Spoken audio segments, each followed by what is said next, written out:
नाशिक ते पिंपळगाव बसवंत तसेच देवळा या ठिकाणी प्रवास करणाऱ्या बसमधील महिलांना काही अज्ञात युवकांनी पिंपळगाव ते शिरवाडे वणीच्या दरम्यान मारहाण केल्याची घटना रविवारी मध्यरात्री 1 वाजेच्या सुमारास घडली.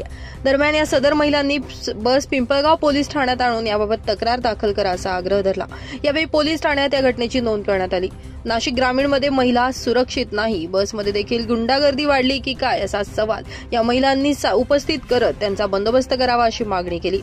पिंपळगाव बसवंतच्या दिशेने येणाऱ्या MH15 या बसमध्ये जत्रा हॉटेलपासून 2 अज्ञात युवक बसमध्ये बसले. त्यावेळी त्यांच्या पुढे काही तरुणी बसल्या होत्या, तर त्या तरुणींची अज्ञात युवकांकडून छेड काढण्यात आली. दरम्यान या मुलींनी त्या युवकांना याबाबत विरोध दर्शवला. यानंतर बसमधील महिलांनी मुलींच्या बाजूनं सदर युवकांना चांगलं सुनावलं. सदर दोनही मुली ओझर येथे बसमधून उतरल्यानंतर अज्ञात युवकांना महिलांचा राग आला. त्यांनी पिंपळगाव बसवंतच्या टोल नाक्यावर पुन्हा काही युवकांना बोलावून महिलांना बसमधील प्रवासी वर्गाला मारहाण सुरू केली. या दरम्यान शिरवाडे होणे येथे फाट्यावर देखील असंख्य युवक जमा झाले. त्यांनी देखील बसमध्ये मागील इमर्जन्सी दरवाजानं आतमध्ये प्रवेश करून लाठ्याकाठ्यांचा धाक दाखवत प्रवासी महिलांना मारहाण करत त्रास दिला. या दरम्यान सदर प्रवासी महिलांच्या हातातील बांगड्या देखील फोडण्यात आल्या. यामध्ये बसचं देखील मोठ्या प्रमाणात नुकसान करण्यात आलं. यामुळे तणावपूर्ण वातावरण निर्माण झालं होतं. सदर बस चालकानं बस वडनेर पोलीस ठाण्यात घेत घडलेला सर्व प्रकार सांगितला.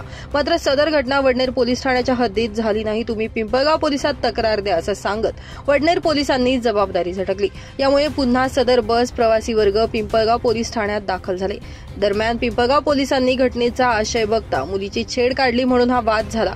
छेड ही अडगाव पोलीस ठाण्याच्या हद्दीत काढली आणि या बसमध्ये मुली देखील नाहीत आणि त्यांची साक्ष महत्वाची असते असं सांगत घटनेचं गांभीर्य लक्षात न घेता तक्रार दाखल करून घेण्यास टाळाटाळ केली.